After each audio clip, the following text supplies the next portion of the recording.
Nos vemos en la otra vida, me dijo mi nuera, encerrándome en el barco que se hundía. Mi hijo solo me miró. Me dejaron para que me ahogara. Hicieron mi funeral y reclamaron mi herencia. Pero sobreviví. Cuando aparecí en medio de mi propio funeral, la expresión de sus caras no tenía precio. ¿Desde dónde nos estás viendo hoy? Déjanos tu ubicación en los comentarios y dale like y suscríbete al canal. Mi nombre es Esperanza Mendoza, tengo 65 años y esta es la historia de cómo mi propia familia trató de matarme por dinero. Pero déjame contarte cómo llegamos hasta aquí, porque la traición no empieza de un día para otro. Se cocina lentamente, como el veneno que casi me mata. Todo comenzó hace 6 meses, cuando noté que mi nuera Valeria había empezado a comportarse extraño. Bueno, más extraño de lo normal, porque esa mujer siempre me había dado mala espina desde el día que mi hijo Ricardo la trajo a casa. Pero una madre no dice nada cuando ve a su hijo enamorado, aunque sepa que está cometiendo el error de su vida. Valeria había comenzado a hacer comentarios sobre mi salud. «Ay, suegrita, se ve cansada. ¿No será mejor que se haga unos estudios?» O mi favorito, «A su edad, vivir sola es peligroso. ¿Y si se cae y nadie se da cuenta?» Claro, vivir sola en la casa que compré con mi difunto esposo, después de trabajar como maestra durante 35 años, era peligroso. Pero vivir con ellos, que no pagaban renta y habían convertido mi cocina en su restaurante personal, eso sí era seguro. Mi hijo Ricardo, bendito sea, siempre había sido un buen hombre, pero con una debilidad fatal. Creía todo lo que esa mujer le decía. Cuando Valeria empezó a sugerir que yo estaba olvidadiza y que tal vez necesitaba cuidados especiales, él se lo creyó completamente. «Mamá, Valeria tiene razón», me dijo una tarde mientras tomábamos café. «Te hemos visto confundida últimamente. Ayer pusiste sal en lugar de azúcar en tu té». Yo lo miré directamente a los ojos. «Hijo, puse sal porque tu esposa había cambiado los recipientes de lugar». «Otra vez». Pero Ricardo ya estaba perdido en el mundo de fantasía que Valeria había creado, donde yo era una pobre viejita que necesitaba ser salvada de sí misma. Lo que no sabía era que ella tenía planes muy específicos para esa salvación. La primera señal real de peligro llegó cuando encontré a Valeria revisando mis papeles del testamento. Estaba en mi estudio, con mis documentos legales esparcidos sobre el escritorio, fotografiándolos con su teléfono. «Valeria, ¿qué haces?» Se sobresaltó tanto que casi tiró mi lámpara antigua. «Ay, suegrita», me asustó. Solo estaba organizando sus papeles. «Están muy desordenados». «Mis papeles están perfectamente organizados y están en mi estudio privado». Me sonrió con esa sonrisa falsa que había perfeccionado durante los 5 años que llevaba casada con mi hijo. «Es que Ricardo y yo estamos preocupados por usted. ¿Qué pasaría si algo le ocurre y nosotros no sabemos dónde están sus documentos importantes?» Ah, qué considerados. ¿Qué? Querían saber exactamente cuánto dinero iban a heredar cuando yo muriera. El problema era que yo no tenía planes de morirme pronto, y eso parecía incomodarlos enormemente. Esa noche, cuando Ricardo vino a cenar como todos los martes, le pregunté directamente: «Hijo, ¿tú le dijiste a Valeria que revisara mis papeles?» Se removió incómodo en su silla. «Mamá, solo queremos estar preparados. Usted ya tiene 65 años. Es normal que pensemos en estos temas». «¿Preparados para qué? ¿Para mi muerte?» «No diga eso», se apresuró a responder. «Es solo que, bueno, Valeria dice que es importante conocer la situación financiera familiar. Por si algo pasa», Valeria dice. Valeria piensa. Valeria opina. Mi hijo había desaparecido completamente detrás de esa mujer, pero yo no me hice vieja siendo tonta. Esa noche instalé una cámara pequeña en mi estudio. Si querían revisar mis cosas, perfecto, pero yo iba a tener evidencia de sus travesuras. No tuve que esperar mucho. 3 días después, mientras yo estaba en el mercado, Valeria entró a mi casa usando la llave que Ricardo le había dado para emergencias. La vi en la grabación, fotografiando cada página de mi testamento, mis estados de cuenta bancarios y mis pólizas de seguro de vida. Pero lo que más me sorprendió fue verla hacer una llamada telefónica desde mi estudio. «Ya tengo toda la información», decía. «La vieja tiene más dinero del que pensábamos. La casa está valuada en casi 2 millones, más los ahorros y las inversiones. Si todo sale como planeamos, podríamos estar hablando de 5 millones en total. ¿5 millones? Yo sabía que tenía una buena pensión y que la casa se había revaluado, pero no tenía idea de que mi patrimonio fuera tan atractivo para estos buitres. No sospecha nada, continuó Valeria. Ricardo se encarga de que confíe en nosotros, y con los medicamentos que le estamos dando, pronto va a estar tan confundida que nadie va a cuestionar nada. ¿Medicamentos? ¿Qué medicamentos? Cuando escuché esa conversación, el mundo se me vino encima. Mi propia nuera estaba planeando algo contra mí, y mi hijo era parte de ello. Pero necesitaba más información antes de actuar. Después de todo, acusar a la familia de conspirar contra uno suena a paranoia senil, ¿verdad? Me puse a observar más cuidadosamente todo lo que pasaba en mi casa. Y no me gustó nada lo que vi. Valeria había empezado a traerme vitaminas especiales todas las mañanas. Para su energía, suegrita. A su edad, el cuerpo necesita más nutrientes. Yo las tomaba delante de ella, pero después me iba al baño y las vomitaba. No soy tonta. Si mi nuera de repente se preocupaba por mi salud después de 5 años de tratarme como estorbo, algo raro estaba pasando, y tenía razón en sospechar. Después de 3 días sin tomar sus vitaminas, me sentía más clara, más alerta. Sea lo que fuera que me estaba dando, definitivamente no eran vitaminas. Ricardo también había cambiado. Antes venía a verme porque quería pasar tiempo conmigo. Ahora sus visitas tenían un propósito específico: evaluar mi estado mental. «Mamá, ¿se acuerda qué día es hoy?», me preguntaba como si fuera una paciente en evaluación. «Jueves, Ricardo, jueves, igual que ayer cuando me preguntaste lo mismo». Es que Valeria dice que anoche la llamó 3 veces preguntando si había cerrado la puerta con llave. Mentira. Yo no había llamado a nadie, pero ¿cómo iba a probar que algo que supuestamente hice no había pasado? La estrategia era brillante, lo admito. Crear eventos que no podía probar que no habían ocurrido, documentar mi supuesta confusión mental y gradualmente construir el caso de que yo era una viejita senil que necesitaba tutela. Pero cometieron un error. Valeria se emocionó demasiado con su plan y empezó a acelerar el proceso. Una tarde llegó a mi casa con un folder lleno de papeles. Suegrita, Ricardo y yo hemos estado hablando. Creemos que sería mejor si usted se mudara a una residencia para adultos mayores. Hemos encontrado una muy bonita, con enfermeras las 24 horas. ¿Una residencia? ¿Por qué? Es que estamos preocupados por su seguridad. Vivir sola a su edad es riesgoso.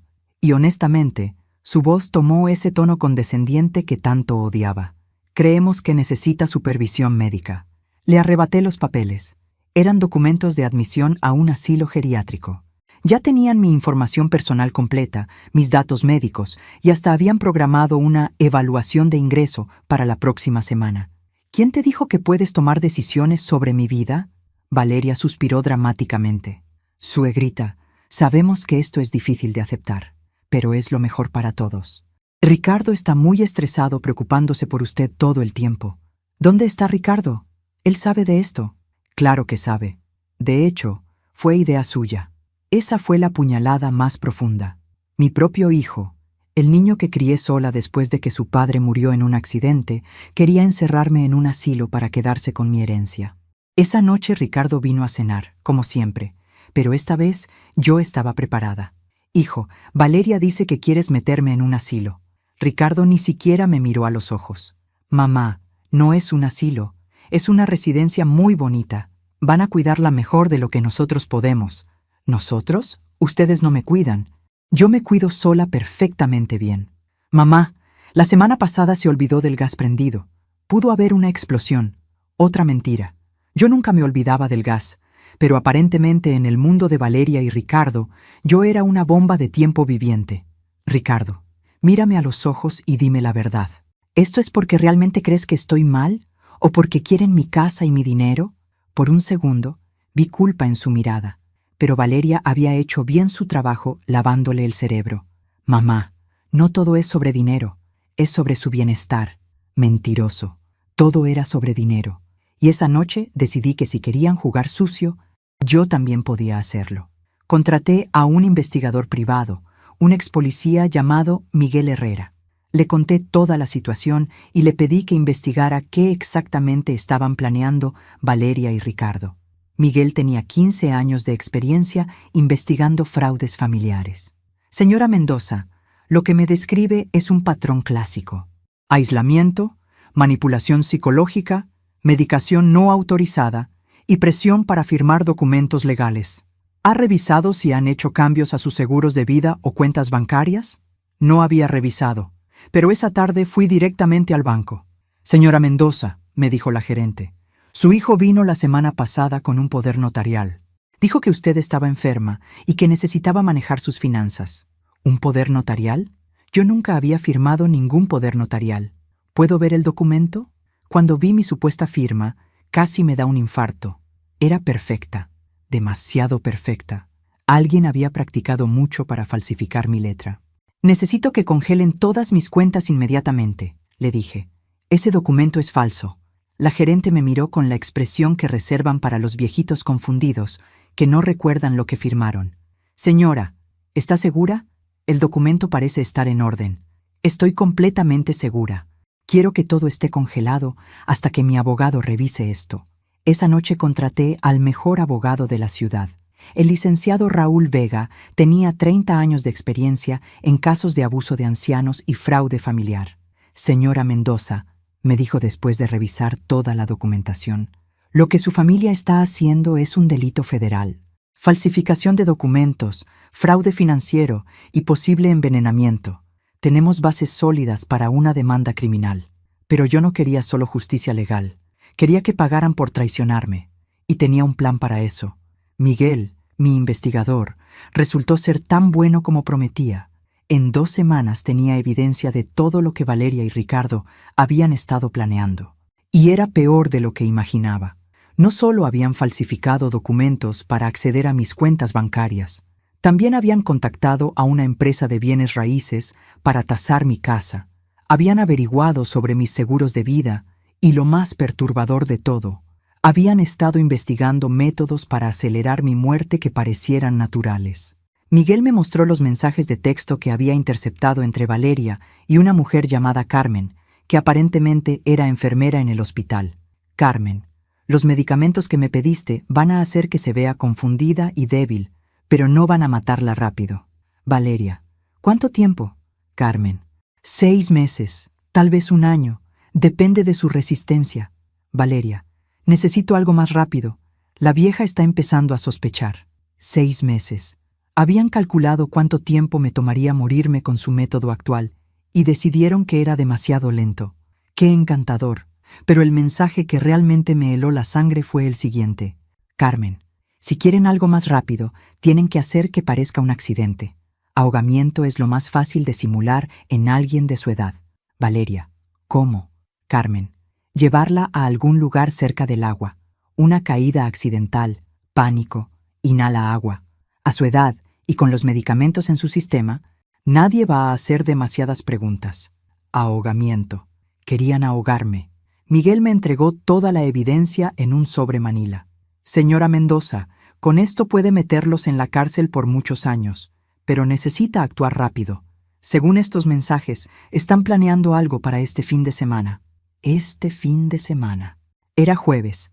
Me quedaban 2 días para prepararme, pero en lugar de ir directamente a la policía, decidí darles a Valeria y Ricardo exactamente lo que querían. Una oportunidad perfecta para matarme, con algunas modificaciones mías, por supuesto. El viernes por la tarde, Valeria llegó a mi casa con una sonrisa demasiado grande para ser real. Suegrita, ¿qué le parece si mañana vamos a pasear? Ricardo consiguió un barco prestado y pensamos que sería bonito pasar el día en el mar. Un barco. Qué conveniente. ¿Un barco? ¿Ustedes saben navegar? Por supuesto. Ricardo tomó clases el año pasado. Será muy relajante. Aire fresco, sol, familia unida. Familia unida. Claro. Hasta que me empujaran por la borda.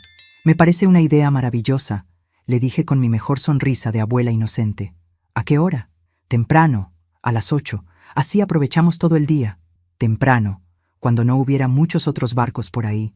Muy inteligente. Esa noche hice mis preparativos. Primero, le dejé una carta detallada a mi abogado, explicando todo lo que había descubierto. junto con copias de toda la evidencia. La carta tenía instrucciones específicas. Si algo me pasaba durante el paseo familiar del sábado, debía entregar todo a la policía inmediatamente. Segundo, contraté a un marino experto llamado Tomás para que me siguiera discretamente en su propio barco. Le pagué 3,000 pesos extra por mantener la distancia suficiente para no ser visto, pero estar cerca si necesitaba rescate. Tercero, y esto fue mi toque personal favorito, preparé una pequeña sorpresa para Valeria y Ricardo. Si querían que pareciera un accidente, yo iba a darles un accidente que nunca olvidarían. Esa noche practiqué contener la respiración en la bañera de mi casa. A los 65 años no era tan ágil como antes, pero décadas de natación en mi juventud me habían dejado con buenos pulmones. Podía mantenerme bajo el agua por casi 2 minutos si era necesario. También preparé una bolsa impermeable pequeña con mi teléfono, dinero en efectivo y copias de los documentos más importantes. La amarré firmemente a mi cintura, debajo de la ropa. El sábado llegó brillante y soleado. Valeria y Ricardo pasaron por mí exactamente a las 8, sonrientes como si realmente fuera un día familiar normal en lugar de mi ejecución planeada. «Mamá, ¿lista para su aventura marítima?», preguntó Ricardo con esa alegría falsa que había perfeccionado últimamente. «Lista como nunca», respondí. Y era cierto, aunque no de la manera que él imaginaba. El barco era más pequeño de lo que esperaba. Un velero de unos 8 metros, lo suficientemente grande para navegar cómodamente, pero lo suficientemente pequeño para que un accidente pareciera plausible. Mientras Ricardo preparaba el motor y Valeria organizaba la comida que había traído, yo memoricé cada detalle del barco. ¿Dónde estaban los chalecos salvavidas? Las cuerdas, los compartimientos de emergencia. Si iban a intentar matarme en el agua, yo iba a estar preparada. ¿Sabe nadar bien, suegrita?, preguntó Valeria mientras zarpábamos. Qué considerada al preguntar. «Oh, hace años que no me meto al mar», mentí. «Pero supongo que es como andar en bicicleta, ¿verdad?». Valeria y Ricardo intercambiaron una mirada. Perfecto. Pensaban que era una víctima fácil. Navegamos durante 1 hora hasta llegar a una zona donde no se veían otros barcos. El lugar perfecto para un accidente. Ricardo apagó el motor. «Mamá, venga acá, por favor. Queremos tomarle una foto con el mar de fondo». Me levanté obedientemente y caminé hacia la proa del barco, donde me estaban esperando. Valeria tenía su teléfono listo, supuestamente para la foto, pero yo había visto las miradas que se habían lanzado. Era hora del show. «¿Aquí está bien?», pregunté, posicionándome cerca del borde. «Perfecto», dijo Valeria. «Un paso más hacia atrás, por favor». Un paso más hacia atrás me pondría en posición para que me empujaran fácilmente al agua. Qué considerados al telegrafiar sus intenciones. Di el paso hacia atrás. Valeria se acercó como para ajustar mi posición. Y entonces sucedió exactamente lo que esperaba. Valeria me puso las manos en los hombros y me empujó con fuerza hacia atrás. Pero yo estaba lista. En lugar de resistir el empujón, lo aproveché para lanzarme al agua de manera que pareciera accidental. El agua estaba fría, pero no tanto como esperaba. Me hundí rápidamente, mantuve los ojos cerrados y contenía la respiración mientras escuchaba sus voces distorsionadas desde arriba. «¡Mamá! ¡Mamá!», gritaba Ricardo. Su actuación era bastante convincente. «¡Dios mío, se resbaló!». Valeria también actuaba bien. «Ricardo, haz algo». Me quedé bajo el agua unos 30 segundos más. Luego subí a la superficie jadeando y chapoteando como si fuera una anciana en pánico. «¡Ayuda! ¡No puedo nadar!», grité, mientras secretamente me las arreglaba para mantenerme a flote sin problemas. Ricardo saltó al agua, supuestamente para rescatarme, pero cuando llegó a donde yo estaba, en lugar de ayudarme a subir al barco, me puso las manos en los hombros y me empujó hacia abajo. Mi propio hijo estaba tratando de ahogarme. Dejé que me hundiera otra vez, pero esta vez abrí los ojos bajo el agua. Ricardo estaba encima de mí, empujándome hacia abajo con determinación. Su cara no mostraba pánico o preocupación, solo concentración. Esperé hasta que mis pulmones empezaron a arder. Luego usé toda la fuerza que tenía para impulsarme hacia arriba y alejarme de él. Salí a la superficie tosiendo agua de verdad. «¡Ricardo! ¿Dónde está?», gritaba Valeria desde el barco. «¡La perdiste!». Se hundió muy rápido. respondió Ricardo. Con su edad y el pánico, no creo que pueda sobrevivir mucho tiempo ahí abajo. No creo que pueda sobrevivir. Habló de mí en tiempo pasado. Realmente creía que me había matado. Me quedé flotando silenciosamente a unos metros de distancia, escondida detrás de unas rocas que sobresalían del agua. Desde ahí podía escuchar toda su conversación. «¿Cuánto tiempo esperamos antes de llamar a los guardacostas?», preguntó Valeria. 10 minutos más. Tiene que verse convincente. Tratamos de rescatarla, pero fue demasiado tarde. 10 minutos más. Querían estar completamente seguros de que estaba muerta antes de pedir ayuda. «Cuando lleguemos a la costa», continuó Ricardo, «recuerda actuar devastado. Tu suegra, mi madre, se ahogó en un terrible accidente. Estamos destrozados. ¿Y después? Después esperamos un tiempo prudente antes de proceder con el testamento. Tal vez un mes. No queremos parecer demasiado ansiosos. Un mes. Habían planeado llorar mi muerte durante un mes completo antes de reclamar mi herencia. Escuché a Ricardo subir de vuelta al barco. «Ya es suficiente tiempo», le dijo a Valeria. «Vamos a llamar para reportar el accidente». Mientras ellos regresaban a la costa para reportar mi muerte accidental, yo nadé hacia donde estaba esperando Tomás en su barco. Había estado observando todo desde la distancia con binoculares.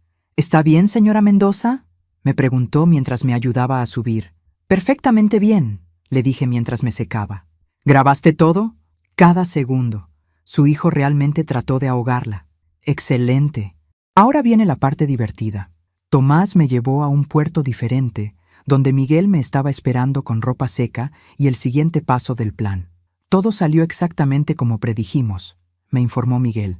«Acaban de llamar a los guardacostas reportando que usted se ahogó accidentalmente. Los equipos de búsqueda ya están en camino. ¿Y mi abogado?» «Ya activó el protocolo. En cuanto los guardacostas confirmen que no encontraron su cuerpo, se abrirá oficialmente el proceso de muerte presunta. Su hijo y su nuera van a tener que esperar mínimo 7 años antes de poder tocar su herencia». 7 años.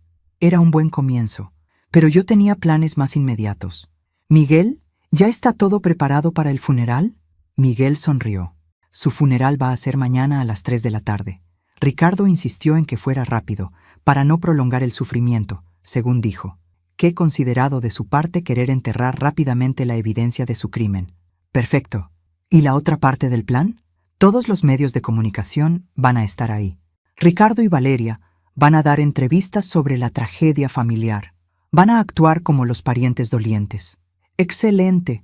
Entonces mañana a las 3:30, más o menos cuando estén dando sus entrevistas lacrimógenas, va a tener la sorpresa de sus vidas». Esa noche me quedé en un hotel, ordenando mis pensamientos y preparándome para la confrontación final. Mañana, Valeria y Ricardo iban a descubrir que es mucho más difícil matar a una madre que a una anciana indefensa. Pero primero, tenía que sobrevivir a mi propio funeral. El día de mi funeral amaneció nublado, como si hasta el clima estuviera de acuerdo con el drama que estaba por desarrollarse. Desde la ventana de mi hotel podía ver la funeraria donde se estaba llevando a cabo mi velorio. Miguel había organizado todo perfectamente. Como no había cuerpo, habían puesto un ataúd cerrado con una foto mía en la tapa. La foto que Ricardo había elegido era de mi cumpleaños del año pasado, donde yo sonreía sin saber que mi propio hijo ya estaba planeando matarme. A las 2:30 de la tarde llegué a la funeraria, pero no entré. Me quedé escondida en el café de enfrente, observando a través de la ventana mientras la gente llegaba a despedirse de mí. Había más personas de las que esperaba. Mis antiguos colegas de la escuela donde enseñé, algunas vecinas, algunos parientes lejanos, gente que genuinamente me estimaba y estaba triste por mi supuesta muerte. Pero los que más me interesaba observar eran Ricardo y Valeria. Y no me decepcionaron. Ricardo estaba actuando el papel del hijo devastado a la perfección. Vestido de negro, con los ojos rojos como si hubiera estado llorando. Recibía las condolencias con cara de dolor genuino. «Fue tan repentino», le decía a cualquiera que quisiera escuchar. Un segundo estaba tomándose fotos en el barco, y al siguiente, el agua se la tragó tan rápido que no pudimos hacer nada. Valeria también estaba dando una actuación digna de un Oscar. Lloraba delicadamente en un pañuelo, apoyándose en Ricardo como si fuera demasiado frágil para mantenerse en pie sola. Era como una segunda madre para mí. le decía a una reportera que había venido a cubrir la tragedia. Siempre nos cuidó tanto. No puedo creer que se haya ido así. Una segunda madre. La misma mujer que había planeado envenenarme lentamente hablaba de mí como si fuera su ser querido. Pero lo que realmente me enfureció fue cuando Ricardo habló con el periodista. Mi madre era una mujer extraordinaria, dijo con voz quebrada. Dedicó su vida a educar niños, nos enseñó el valor del trabajo duro y la honestidad. Su pérdida es devastadora para toda la familia. El valor de la honestidad. Esto lo decía el hombre que había falsificado mi firma para robar mi dinero y después había tratado de ahogarme con sus propias manos. A las 3 en punto comenzó la ceremonia. El padre Martínez, que había sido mi confesor durante 20 años, dijo una misa hermosa sobre mi vida y mis contribuciones a la comunidad. Esperanza Mendoza fue una mujer de fe inquebrantable, dijo desde el púlpito. Enfrentó las tragedias de la vida con dignidad y siempre puso a su familia por encima de todo. Siempre puse a mi familia por encima de todo. Tenía razón. Y por eso mismo había terminado en esta situación. Durante la ceremonia, Ricardo se levantó para dar un discurso de despedida. Caminó lentamente hacia el frente de la capilla, supuestamente superado por la emoción. Quiero agradecerles a todos por acompañarnos en este momento tan difícil, comenzó, con voz temblorosa. Mi madre era... Se detuvo, llevándose las manos a la cara como si no pudiera continuar. La audiencia suspiró compasivamente. Era la mujer más fuerte que conocí, continuó después de un momento. Nos enseñó que la familia es lo más importante en la vida, que debemos cuidarnos unos a otros, que el amor verdadero significa hacer sacrificios por las personas que amas. Sacrificios. Como sacrificar mi vida para que ellos pudieran heredar mi dinero. Sé que desde donde está ahora nos está viendo. Sé que nos está cuidando. Y sé que va a estar orgullosa de cómo vamos a honrar su memoria. Honrar mi memoria. Probablemente gastándose mi herencia en vacaciones de lujo. Valeria también se levantó para hablar. Se acercó al micrófono secándose las lágrimas. Esperanza no era solo mi suegra, dijo con voz dulce. Era mi mentora, mi amiga, mi ejemplo a seguir. Me enseñó lo que significa ser una buena esposa, una buena nuera. Una buena nuera que envenenaba a su suegra y planeaba su asesinato. ¡Qué ejemplo tan inspirador! Prometemos que vamos a cuidar todo lo que ella construyó durante su vida. Su casa, sus tradiciones familiares, todo lo que le importaba. Nada va a cambiar porque ella ya no esté físicamente con nosotros. Nada iba a cambiar excepto que ellos serían 5 millones de pesos más ricos. Después de la ceremonia, mientras la gente salía de la capilla, varios periodistas se acercaron a Ricardo y Valeria para entrevistas más extensas. Era el momento perfecto para mi gran entrada. Me quité la peluca rubia que había estado usando como disfraza, me arreglé mi cabello natural y caminé tranquilamente hacia la entrada principal de la funeraria. La primera persona que me vio fue doña Carmen, mi antigua vecina. Se quedó paralizada, con la boca abierta, apuntando hacia mí como si hubiera visto un fantasma, lo cual, técnicamente, era exacto. Es Esperanza, balbuceó. Las cabezas empezaron a voltearse. El murmullo de conversaciones se detuvo abruptamente. Y entonces, como en cámara lenta, Ricardo y Valeria se dieron vuelta para ver qué estaba causando la conmoción. Cuando nuestras miradas se encontraron, la expresión de shock y terror en sus caras fue todo lo que había esperado y más. «Hola, familia», dije con mi sonrisa más dulce. Perdón por llegar tarde a mi propio funeral, pero el tráfico estaba terrible. Valeria se desmayó inmediatamente. Ricardo se quedó como estatua, con la cara blanca como papel. Y yo finalmente estaba lista para la parte divertida. Explicarle a todo el mundo exactamente por qué no estaba muerta. El silencio que siguió a mi aparición duró exactamente 5 segundos. Después, todo fue caos. Los periodistas inmediatamente empezaron a grabar y tomar fotos. Los invitados al funeral gritaban confundidos. Algunas mujeres mayores se persignaban como si realmente hubieran visto un milagro. Y en medio de todo este drama, Ricardo y Valeria parecían 2 criminales atrapados en los reflectores. «¡Señora Mendoza!», gritó la reportera empujando su micrófono hacia mi cara. «Todo el mundo pensaba que estaba muerta. ¿Qué pasó en ese barco?». «Ah, qué pregunta tan interesante. Y qué momento tan perfecto para responder con todos estos testigos presentes. Bueno, dije con mi voz más calmada. Resulta que mi hijo y mi nuera decidieron que era hora de que me reuniera con mi difunto esposo, permanentemente. La multitud murmuró confundida. Ricardo finalmente recuperó la voz. Mamá, ¿qué está diciendo? Usted tuvo un accidente. Nosotros la buscamos por horas. ¿Un accidente? Repetí, mirándolo directamente a los ojos. ¿Es así como llamas a empujarme del barco y después mantenerme bajo el agua con tus propias manos?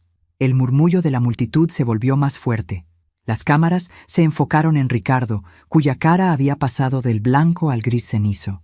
Valeria, que se había desmayado convenientemente cuando aparecí, ahora estaba recuperándose con ayuda de 2 señoras. ¡Qué actuación tan convincente! Suegrita, dijo con voz débil, usted está confundida. El trauma del accidente debe haber afectado su memoria. ¿Mi memoria? Me reí. Mi memoria está perfectamente bien, Valeria. De hecho, recuerdo exactamente la conversación telefónica que tuviste en mi estudio hace 3 semanas. La que hiciste después de fotografiar mi testamento. Valeria se puso rígida. No sé de qué habla. Ah, ¿no? Entonces supongo que tampoco recuerdas haberle dicho a tu cómplice Carmen que necesitabas algo más rápido que el envenenamiento lento, que el ahogamiento sería más fácil de simular en alguien de mi edad. Esta vez el murmullo se convirtió en exclamaciones de shock. La reportera prácticamente se estaba cayendo de la emoción por tener esta exclusiva en vivo. «Señora Mendoza», gritó, ¿está diciendo que su propia familia trató de matarla? No estoy diciendo nada, respondí calmadamente. Estoy declarándolo oficialmente. Y tengo pruebas. Miguel apareció en ese momento, como habíamos planeado, llevando una carpeta llena de documentos. Señora Mendoza, aquí están todas las evidencias que solicitó. Gracias, Miguel. Me dirigí a la multitud, que ahora incluía a los guardacostas que habían llegado para continuar la búsqueda de mi cuerpo. Damas y caballeros, durante los últimos 6 meses, mi hijo Ricardo y mi nuera Valeria han estado ejecutando un plan sistemático para asesinarme y quedarse con mi herencia de 5 millones de pesos. El número hizo que todos murmuraran aún más fuerte. 5 millones era mucho dinero, incluso para un motivo de asesinato. Primero, continué, disfrutando cada segundo de esto, falsificaron mi firma para obtener acceso a mis cuentas bancarias. Levanté los documentos. Aquí está la evidencia de la falsificación. Segundo, me estuvieron envenenando sistemáticamente con medicamentos que obtuvieron ilegalmente, documentando mis síntomas como si fuera un experimento científico. Y tercero, cuando decidieron que el envenenamiento era demasiado lento, planearon mi muerte por ahogamiento durante lo que supuestamente era un día familiar en el mar. Ricardo finalmente encontró su voz, aunque sonaba estrangulada. Esto es ridículo. Mamá, usted está imaginando cosas. La busqué por horas cuando se ahogó. ¿Me buscaste? Me reí. Ricardo, tengo video de ti empujándome bajo el agua. Tengo grabaciones de las conversaciones donde tú y Valeria planificaron mi muerte. Y tengo testigos de todo lo que hicieron. Tomás, mi salvador marino, apareció en ese momento con su propia cámara. Yo grabé todo lo que pasó en el barco, anunció. Esta señora me contrató para seguirlos porque sospechaba que algo iba a pasar. Los periodistas inmediatamente se lanzaron sobre Tomás para conseguir la historia completa. Mientras tanto, yo observaba las caras de Ricardo y Valeria. La realización de que habían sido completamente superadas finalmente estaba llegando. Pero Valeria era más lista de lo que yo creía. En lugar de colapsar completamente, cambió de estrategia. «Todo esto es mentira», gritó súbitamente, con una fuerza que sorprendió a todos. «Esta mujer está loca. Ha estado acosándonos durante meses. Inventó toda esta historia porque no quiere que Ricardo sea feliz conmigo». Ah, ahora era mi culpa. Qué interesante giro de la narrativa. «Miren sus ojos», continuó Valeria, apuntando hacia mí dramáticamente. «Está disfrutando esto. Una madre normal no montaría este espectáculo si realmente hubiera pasado por algo traumático». Tenía que admitir que la mujer era buena. Algunos de los presentes empezaron a mirarme con expresión dudosa. Tal vez una víctima real de intento de asesinato no estaría tan calmada y controlada. Pero yo había estado preparándome para esto también. «Valeria, dije con voz dulce. Tienes razón en una cosa. Estoy disfrutando esto enormemente. Después de 6 meses de que me envenenaran sistemáticamente, después de que mi propio hijo tratara de ahogarme, después de tener que fingir mi propia muerte para salvar mi vida, sí, estoy disfrutando verte ser expuesta por lo que realmente eres. Me dirigí a la multitud, pero si piensan que estoy actuando de manera extraña para una víctima, permítanme explicarles algo. Yo no soy una víctima, soy una sobreviviente. Y las sobrevivientes no lloran. Las sobrevivientes toman venganza. La multitud aplaudió. Aparentemente, mi actitud les gustaba más que la histeria de Valeria. Pero Ricardo no había terminado de luchar. «¡Pruébenlo!», gritó desesperadamente. «Si tienen tantas pruebas, llamen a la policía. Que vengan aquí y arresten a alguien». Como si lo hubiera conjurado con sus palabras, sirenas se escucharon acercándose. Miguel había llamado a la policía antes de que yo apareciera en el funeral.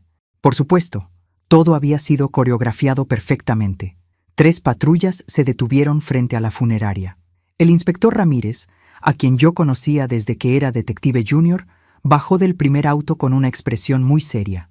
«Señora Mendoza», dijo acercándose, «me da mucho gusto verla viva. Hemos revisado toda la evidencia que su abogado nos entregó esta mañana». «Inspector», respondí, «espero que haya sido suficientemente convincente». «Más que suficiente». Se dirigió hacia Ricardo y Valeria. «Ricardo Mendoza y Valeria Santos están arrestados por conspiración para cometer asesinato, intento de asesinato, falsificación de documentos y fraude financiero». Los oficiales se acercaron con las esposas. Valeria inmediatamente empezó a gritar. «Esto es injusto. Ella nos tendió una trampa. Todo lo que hicimos fue en defensa propia». ¿Defensa propia? Esa mujer realmente no tenía límites. Ricardo, por su parte, se veía completamente derrotado. Cuando el oficial le puso las esposas, me miró con una expresión que no había visto desde que era niño y lo había atrapado mintiendo sobre haber roto mi lámpara favorita. «Mamá», dijo en voz baja, «lo siento». Y por primera vez desde que había empezado toda esta pesadilla, sentí algo que no era furia o satisfacción. Sentí tristeza, porque ese hombre que estaban arrestando era mi hijo, el niño que había criado sola, al que había enseñado valores y moral, al que había amado incondicionalmente, pero también era el hombre que había tratado de matarme por dinero. «Yo también lo siento».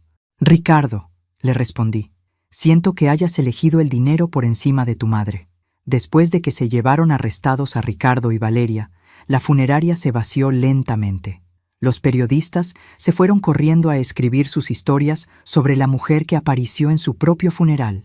Los invitados se dispersaron, comentando entre ellos sobre el drama que habían presenciado, y yo me quedé sola en la capilla donde habían estado velando mi cuerpo inexistente. Bueno, no completamente sola. El padre Martínez se había quedado conmigo.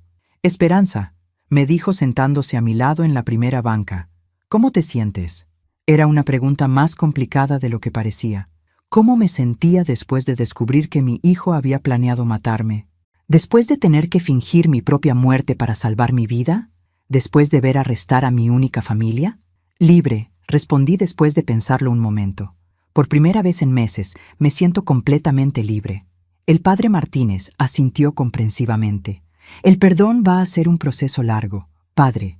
Yo no estoy lista para perdonar. Tal vez nunca lo esté, y creo que está bien». Me miró sorprendido. La gente esperaba que las mujeres de mi generación siempre perdonáramos, sin importar qué tan terrible fuera lo que nos hubieran hecho. Pero yo ya había terminado de cumplir expectativas. «Mi hijo trató de asesinarme», continué. «No por pasión, no por locura, sino por dinero. Calculadamente, fríamente, durante meses. Eso no es algo que se perdona con una oración y un abrazo. Esperanza. No, padre. Durante toda mi vida he puesto a mi familia primero. Trabajé extraturnos para pagar la universidad de Ricardo. Sacrifiqué mis propios sueños para darle la mejor vida posible. Y cuando se casó con esa mujer, aunque sabía que era problemática, mantuve mi boca cerrada porque quería que fuera feliz. Me levanté de la banca y caminé hacia el altar donde estaba mi foto. Pero resulta que toda esa devoción familiar, todo ese sacrificio incondicional, solo me convirtió en un blanco fácil. Ricardo creció creyendo que yo siempre iba a estar ahí para él, sin importar cómo me tratara. Es natural que te sientas traicionada. No me siento traicionada, padre. Me siento educada. Aprendí una lección muy valiosa sobre ponerme a mí misma primero por una vez en mi vida. Salí de la funeraria con una sensación extraña. Era como si realmente hubiera muerto en ese barco, pero en lugar de Esperanza, la madre abnegada, había resucitado como Esperanza, la mujer libre. Miguel me estaba esperando afuera con su auto. ¿Lista para la siguiente fase, señora Mendoza? Más que lista. ¿Qué novedades hay? Valeria cantó como canario en cuanto la separaron de Ricardo. Resulta que esto era aún más elaborado de lo que pensábamos. Interesante. ¿Cómo así? Carmen, la enfermera que les conseguía los medicamentos, no era solo una cómplice. Era parte de una organización más grande, un grupo que se especializa en ayudar a familiares a acelerar herencias de parientes mayores. Me detuve en seco. ¿Una organización? Sí. Aparentemente han estado operando durante años. Valeria los contactó hace 8 meses, después de averiguar cuánto dinero tenía usted. Ellos le proporcionaron todo: los medicamentos, los métodos, hasta los documentos falsos. Esto era mucho peor de lo que había imaginado. No era solo la codicia de una nuera ambiciosa. Era un negocio organizado de asesinatos de ancianos. ¿Cuántos casos más hay? La policía está investigando. Pero preliminarmente están hablando de al menos 12 casos en los últimos 3 años. Todos ancianos con patrimonio considerable. Todos murieron de causas naturales, después de un período de deterioro mental y físico. 12 ancianos. 12 familias que habían perdido a sus seres queridos por la codicia de sus propios parientes. ¿Y Ricardo? ¿Él sabía sobre la organización? Miguel suspiró. Esa es la parte más triste. Al principio no. Valeria le mintió durante meses, convenciéndolo gradualmente de que usted estaba realmente enfermándose mentalmente. Cuando finalmente le reveló el plan completo, él ya estaba tan manipulado psicológicamente que aceptó participar. No sabía si eso hacía que me sintiera mejor o peor sobre mi hijo. Pero aquí viene lo interesante, continuó Miguel. Cuando arrestaron a Valeria, ella inmediatamente trató de hacer un trato.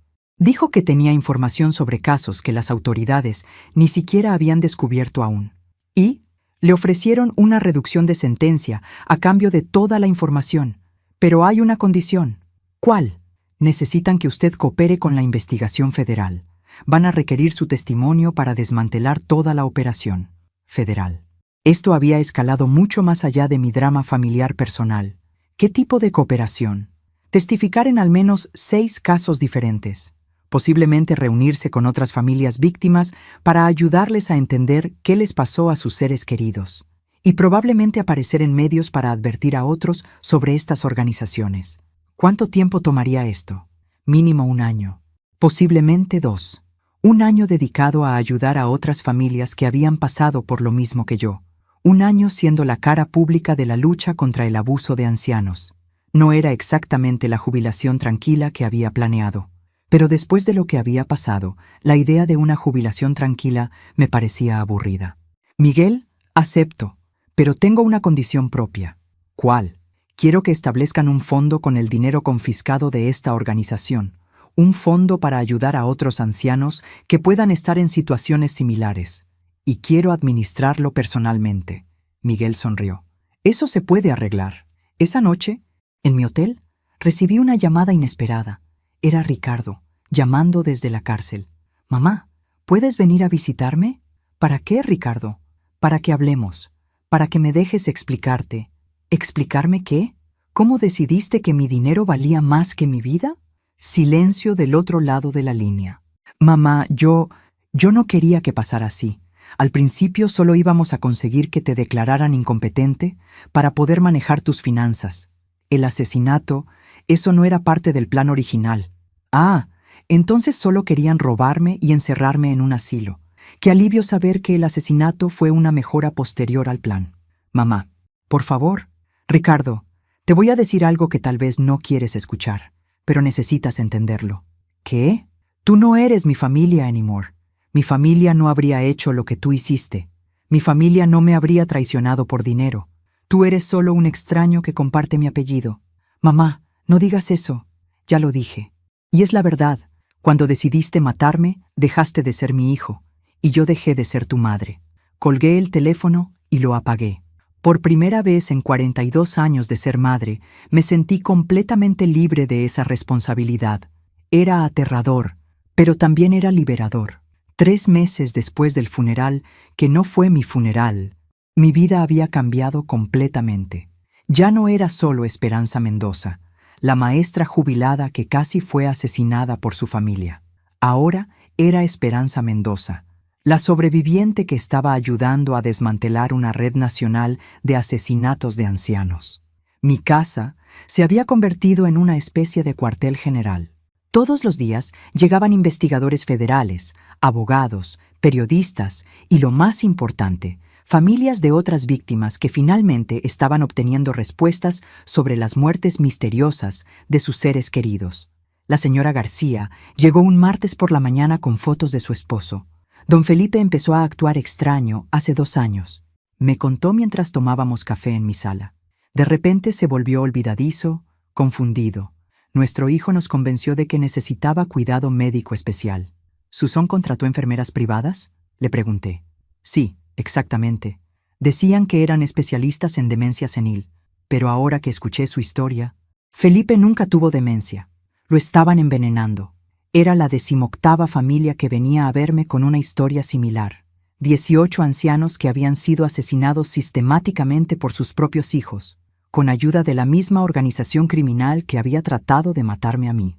El patrón era siempre el mismo: identificar ancianos con patrimonio considerable, infiltrar a la familia a través del hijo o hija más ambicioso, convencerlos gradualmente de que su pariente estaba mentalmente deteriorado, suministrar medicamentos para crear síntomas de demencia y finalmente acelerar la muerte cuando el proceso legal de tutela tomaba demasiado tiempo. Lo que más me perturbaba era lo fácil que había sido convencer a los hijos. No habían necesitado mucha persuasión para creer que sus padres eran cargas de las que era mejor deshacerse. El fiscal federal dice que su caso va a ser el primero en ir a juicio, me informó Miguel una tarde. Van a usar su experiencia como el ejemplo principal para explicar cómo funcionaba toda la operación. ¿Cuándo? En 6 semanas. ¿Está preparada para testificar? Miguel, he estado preparándome para esto durante 3 meses. Estoy más que lista. Pero la verdad era que testificar iba a ser la parte fácil. La parte difícil iba a ser ver a Ricardo en el tribunal. No había vuelto a hablar con él desde esa llamada telefónica de la cárcel. Su abogado había intentado contactarme varias veces para negociar algún tipo de declaración de víctima que fuera menos dañina para su caso, pero yo había rechazado todas las ofertas. Ricardo iba a enfrentar las consecuencias completas de sus acciones. Sin ayuda de mamá esta vez, Valeria, por su parte, había aceptado el acuerdo con el gobierno federal. A cambio de toda la información sobre la organización criminal, iba a recibir solo 15 años de prisión en lugar de cadena perpetua. También iba a testificar contra todos sus cómplices, incluido Ricardo. La exnuera que había tratado de matarme ahora iba a ser la testigo estrella contra mi hijo. Había una ironía poética en eso que casi me hacía reír. Casi. Una tarde, mientras revisaba los documentos que iba a presentar en el juicio, sonó el timbre de mi casa. Cuando abrí la puerta, me encontré con una mujer mayor que no reconocí. «Señora Mendoza, mi nombre es Rosa Castillo. Soy la madre de Valeria». La madre de Valeria. Esto sí que era inesperado. «Señora Castillo, ¿qué puedo hacer por usted? ¿Podemos hablar? Sé que esto es extraño, pero necesito decirle algo sobre mi hija». La invité a pasar, más por curiosidad que por cortesía. ¿Qué podía querer decirme la madre de la mujer que había tratado de asesinarme? Rosa se sentó nerviosamente en mi sala, jugueteando con su bolsa. «Señora Mendoza, yo sé que mi hija hizo algo terrible, imperdonable, pero necesito que sepa que ella no siempre fue así. Señora Castillo, con todo respeto, no creo que una conversación sobre la infancia difícil de Valeria vaya a cambiar los hechos de lo que hizo. No, no es eso». Se apresuró a aclarar. «Es que, bueno, hay algo sobre Valeria que salió durante la investigación. Algo que tal vez explique por qué fue tan fácil reclutarla para esta organización». «¿Qué cosa?». Rosa tomó una respiración profunda. «Valeria no es mi hija biológica. La adopté cuando tenía 15 años, después de que saliera del sistema de hogares temporales. Esto era información nueva. Y, antes de que llegara conmigo, Valeria había estado en 11 hogares temporales diferentes. En tres de ellos había ancianos que murieron mientras ella estaba ahí. Se me heló la sangre. ¿Qué está diciendo? Las autoridades nunca pudieron probar nada porque eran muertes que parecían naturales. Pero ahora, con todo lo que ha salido sobre esta organización, creo que Valeria ha estado haciendo esto desde que era adolescente. ¿Por qué me está contando esto? Rosa me miró directamente a los ojos. Porque durante el juicio, el abogado de Valeria va a tratar de pintar a su hijo como el verdadero criminal. Van a decir que ella era una víctima inocente que fue manipulada por Ricardo. Pero eso no es cierto. ¿Cómo lo sabe? Porque cuando Valeria tenía 17 años, yo empecé a sospechar de ella. Contraté a un investigador privado. Rosa sacó un sobre de su bolsa. Estos son reportes que nunca entregué a las autoridades porque no tenía pruebas suficientes. Pero ahora abrí el sobre. Dentro había fotografías, documentos médicos y reportes de investigación que mostraban un patrón claro. Valeria había estado involucrada en la muerte de ancianos desde mucho antes de conocer a Ricardo. ¿Por qué no entregó esto antes? Porque era mi hija. Rosa empezó a llorar. Porque a pesar de todo, la amaba. Pero cuando vi lo que le hizo a usted, lo que le hizo a su familia, no pude seguir protegiéndola. Esta información cambiaba todo. No solo sobre el juicio, sino sobre la culpabilidad de Ricardo. Si Valeria era una asesina serial con años de experiencia, entonces tal vez mi hijo realmente había sido manipulado. Tal vez realmente era una víctima. O tal vez solo era una víctima de su propia codicia y debilidad. Señora Castillo, ¿estaría dispuesta a testificar sobre esto en el juicio? Es por eso que vine a verla. Sí, voy a testificar. Es lo menos que puedo hacer por todas las familias que sufrieron por culpa de mi hija. Esa noche llamé a Miguel para contarle sobre la visita de Rosa. Esto es enorme, me dijo. Con esta información, podemos demostrar que Valeria era la mente criminal detrás de todo, que Ricardo fue reclutado y manipulado. ¿Eso significa que Ricardo va a recibir una sentencia menor? Posiblemente. Tal vez en lugar de cadena perpetua, esté hablando de 25 años. 20 años. Mi hijo estaría en la cárcel hasta los 65 años. Saldría siendo un anciano, si es que salía vivo. Por primera vez desde el arresto, sentí algo parecido a simpatía por Ricardo. Tal vez realmente había sido víctima de Valeria, igual que yo. Pero luego recordé sus manos empujándome bajo el agua en ese barco. Recordé sus ojos fríos y calculadores mientras me mantenía sumergida. Y la simpatía desapareció. Víctima o no, mi hijo había tomado la decisión de matarme. Y algunas decisiones no tienen perdón. El día del juicio llegó con una lluvia torrencial que parecía presagiar el drama que estaba por desarrollarse. Me vestí con mi mejor traje negro, el mismo que había usado para los funerales de mi esposo y mis padres. Parecía apropiado usarlo para el funeral simbólico de mi relación con mi hijo. El tribunal estaba repleto. Además de los abogados, jurados y familias de las víctimas, había docenas de periodistas y cámaras de televisión. Mi caso se había vuelto nacional, el símbolo de una epidemia de abuso de ancianos que nadie había querido reconocer. Cuando entré al tribunal, inmediatamente busqué a Ricardo con la mirada. Estaba sentado en la mesa de la defensa, vestido con un traje que yo le había comprado para su boda. Se veía más delgado, más viejo, con canas que no tenía 6 meses atrás. Cuando nuestros ojos se encontraron, él intentó sonreírme. Una sonrisa triste, suplicante, que me pedía perdón sin palabras. Yo le mantuve la mirada por un momento, luego volteé hacia el frente sin expresión alguna. Ya no había nada que decir entre nosotros. Valeria estaba en la mesa del fiscal, preparándose para testificar contra su exmarido. Se había cortado el cabello y usaba lentes, tratando de verse como una profesional respetable en lugar de la manipuladora asesina que realmente era. Su actuación había mejorado considerablemente desde el funeral. El fiscal federal, el licenciado Torres, comenzó con su argumento inicial. Damas y caballeros del jurado, este caso trata sobre la traición más profunda posible. Un hijo que decide matar a su propia madre por dinero. Describió el caso meticulosamente.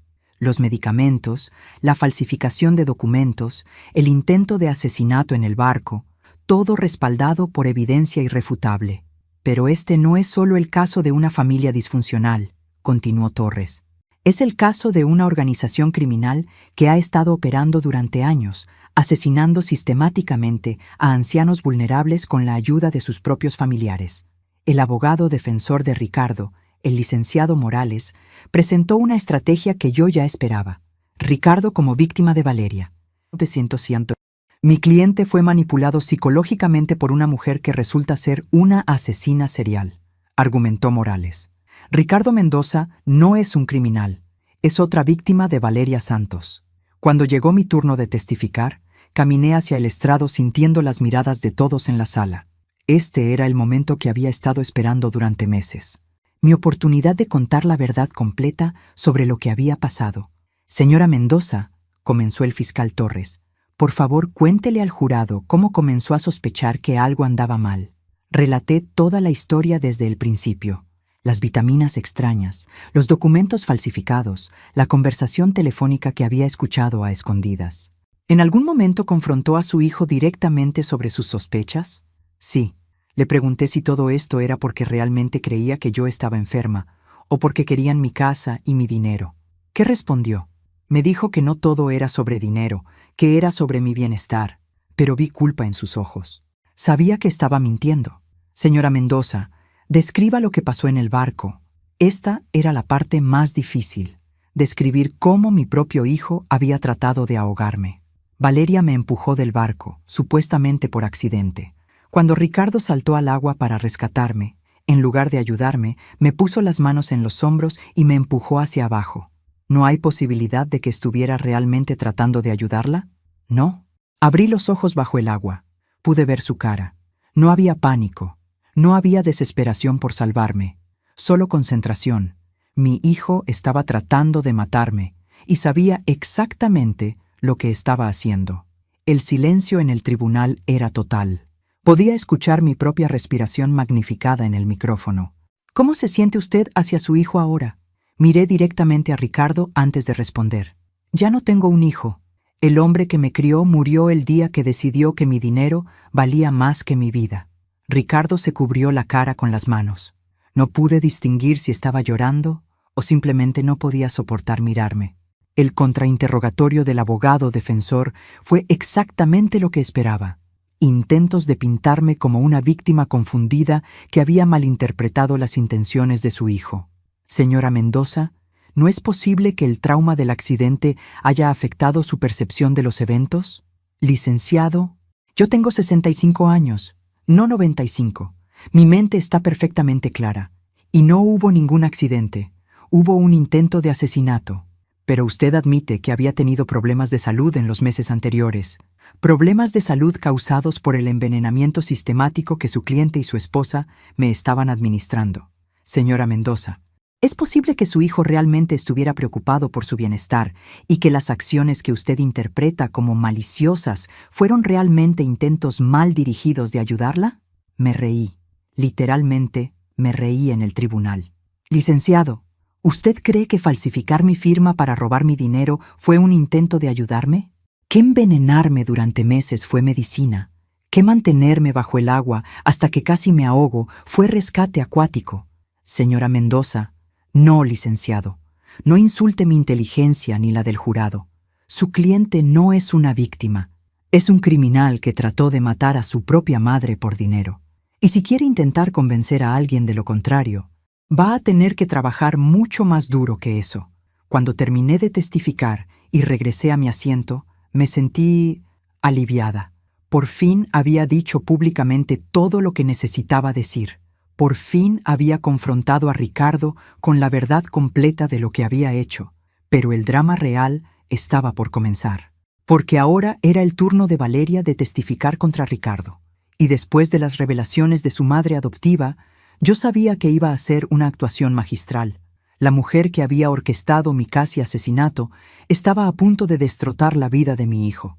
Y honestamente, una parte de mí estaba deseando verlo. Valeria subió al estrado como una actriz preparándose para la interpretación de su vida. Se había vestido conservadoramente, con un vestido azul marino y el cabello recogido, proyectando la imagen de una mujer responsable y arrepentida. El fiscal Torres comenzó su interrogatorio estableciendo la cronología de los eventos desde la perspectiva de Valeria.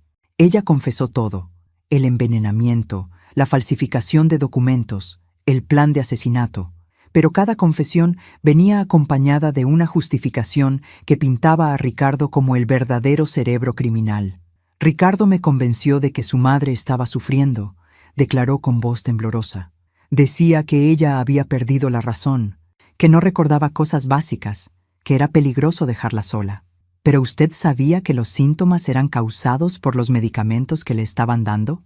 Al principio no. Ricardo me dijo que eran vitaminas para ayudar con su confusión mental. Yo confiaba completamente en mi esposo. Mentirosa. Yo había escuchado su conversación telefónica sobre acelerar mi muerte, pero tenía que admitir que su actuación era convincente. ¿Cuándo se dio cuenta de que lo que estaban haciendo era ilegal? Cuando Ricardo me dijo que necesitábamos hacer algo más drástico, que las vitaminas no estaban funcionando lo suficientemente rápido. Fue entonces que mencionó el accidente en el barco. ¿Usted sugirió el plan del barco? No, nunca. Fue completamente idea de Ricardo. Él investigó todo: dónde llevarla, cómo hacer que pareciera un accidente. Incluso contrató a esa organización criminal para que nos ayudara. Cada palabra que salía de su boca me daba más ganas de levantarme y gritarle que era una mentirosa. Pero mi abogado me había advertido que mantuviera la compostura. El contrainterrogatorio del abogado de Ricardo fue más agresivo, pero Valeria estaba preparada para cada pregunta. Señora Santos, ¿no es cierto que usted había estado involucrada en la muerte de ancianos desde que era adolescente? Eso es completamente falso, respondió sin pestañear. Esa acusación es un intento desesperado de la defensa de distraer al jurado de los hechos reales. ¿No es cierto que usted contactó a la organización criminal meses antes de involucrar a mi cliente? No, fue Ricardo quien tenía los contactos. Él fue quien me presentó a esa gente. Mentira tras mentira, pero dichas con tanta convicción que era fácil creer que ella era realmente una víctima inocente. Cuando llegó el turno de Rosa Castillo de testificar, toda la dinámica del tribunal cambió. Esta pequeña mujer mayor, con su voz quebrada por la emoción, comenzó a destruir sistemáticamente la imagen de víctima que Valeria había construido. Mi hija adoptiva ha estado involucrada en la muerte de personas mayores desde que tenía 15 años, declaró Rosa. Yo tengo documentos que lo prueban. El fiscal presentó la evidencia que Rosa había guardado durante años: fotografías, reportes médicos, investigaciones que mostraban un patrón claro de muertes sospechosas donde quiera que Valeria había vivido.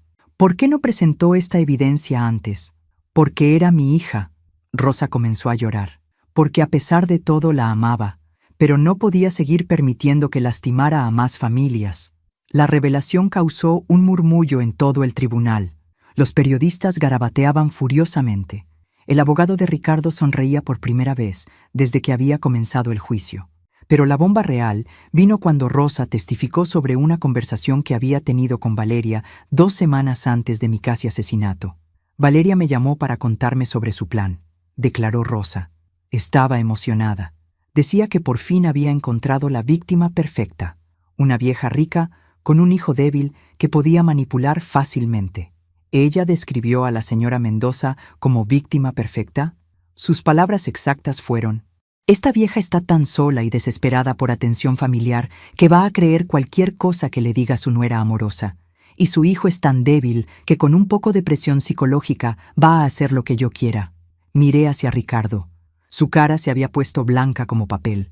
Por primera vez parecía estar entendiendo completamente cómo había sido manipulado. ¿Valeria mencionó específicamente el plan de asesinato? Dijo que había 2 opciones: envenenamiento lento que tomaría 1 año o un accidente rápido.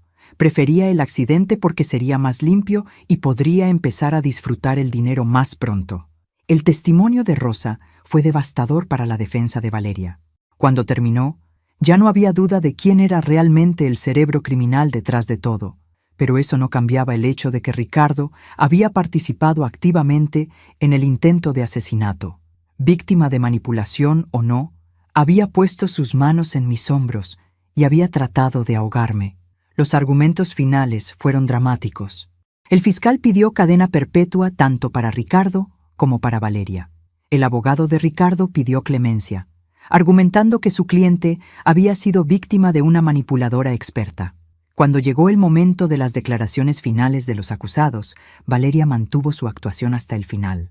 «Siento profundamente todo el dolor que he causado», dijo con lágrimas en los ojos.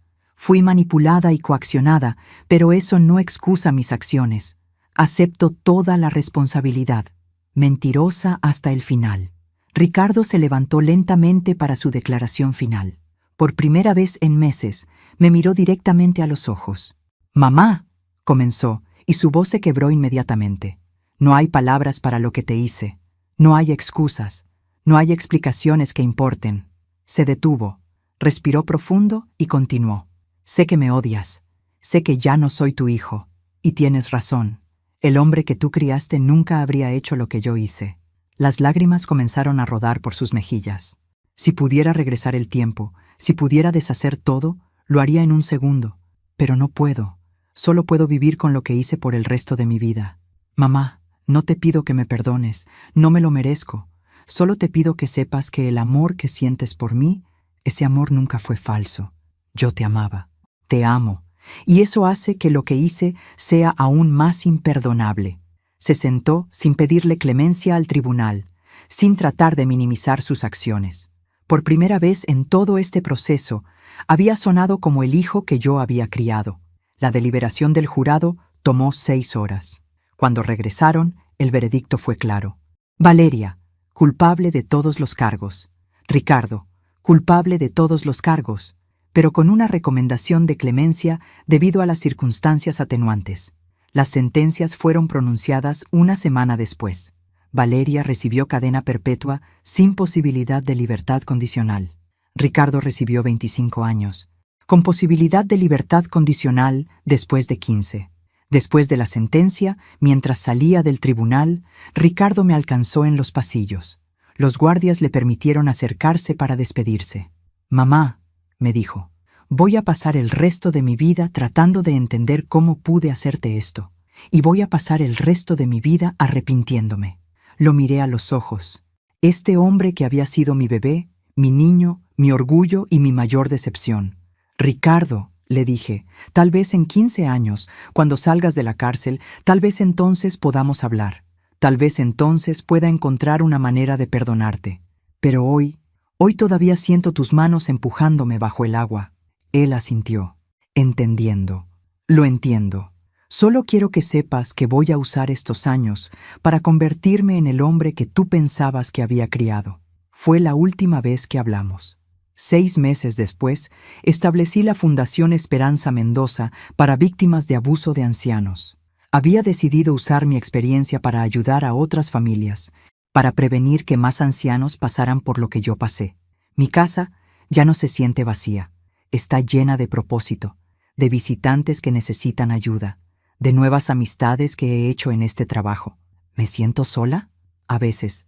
¿Extraño a mi familia? Extraño la familia que pensaba que tenía, no la familia que realmente era. Pero por primera vez en mi vida estoy viviendo para mí misma, no como madre, no como esposa, no como víctima, como esperanza, simplemente esperanza. Y resulta que eso es más que suficiente. Cada mañana me levanto sabiendo que sobreviví, que triunfé, que tomé la traición más profunda posible y la convertí en propósito. Mi hijo trató de matarme por 5 millones de pesos, pero lo que no entendió es que mi vida vale mucho más que eso. Y ahora, gracias a mi trabajo, las vidas de docenas de otros ancianos también. Al final, él perdió todo: su libertad, su familia, su futuro. Yo gané algo que nunca había tenido antes: la completa y total libertad de ser exactamente quien quiero ser. ¿Quién ganó realmente? Creo que eso es obvio.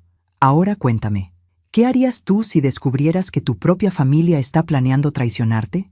¿Tendrías el valor de enfrentarlos o seguirías fingiendo que no está pasando nada?